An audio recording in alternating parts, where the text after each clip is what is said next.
So Crafsman enjoys working on all kinds of crafts. And as we said earlier, I have a YouTube channel. I do crafting and DIY and silly videos, but it's been very satisfying to me, all right? Because for me, making is like a type of therapy. It's like almost a relaxation, a meditation. And I've touched on this before in my videos and explained breathing techniques and different things to relax your mind. But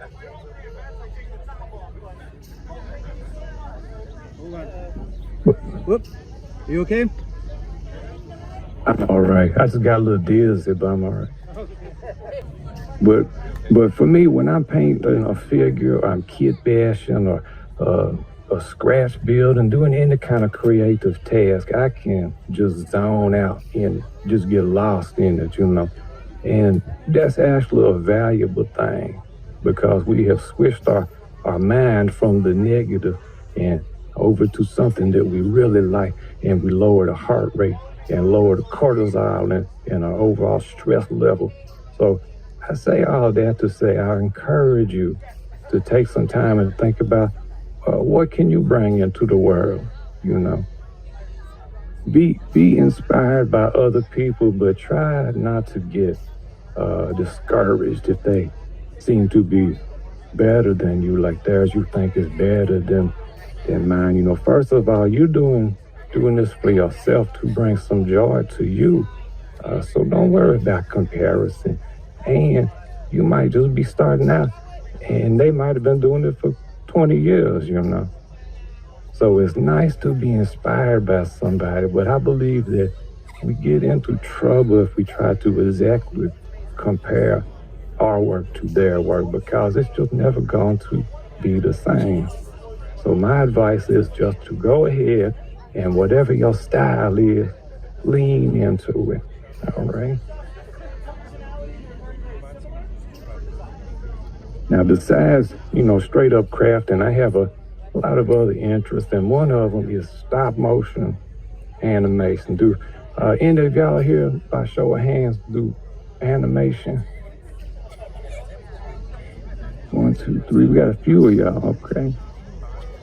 And I've been doing that a lot lately, and it's really brought me a lot of joy. It's tedious, but I really like to just get lost in it and bring these little characters to life.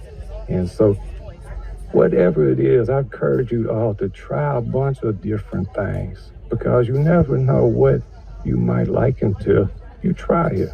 You know, get your hands dirty, but be smart and wear you some gloves, you know. And people ask me a lot, you know, what inspires you, Crafsman? I want to make something, but I don't know what to make. My recommendation is to go bite-sized, all right? B-I-T-E, or B-Y-T-E on the computer, meaning something that you can accomplish, all right? Bite-sized meaning you got tools and materials already at your house for it, and you could just jump right in using everyday items. That's going to make it easier to get started on something. But when you finish that small project, it's going to encourage you to make bigger projects, all right? So for me, sometimes I just take a walk in nature, get away from distractions of modern life, and maybe I see something interesting, or my mind will come up with a spark of an idea. So that's why I carry me a notebook all times, all right? But not an expensive, you know, moleskin notebook. It's like a 50-cent pocket notebook. So that way I actually will use it, you know? But that's my basically my speech of encouragement right there. But I think we have a little time before the next speaker. If anybody has any questions or anything, I'd be glad to try answering them. You just raise your hand.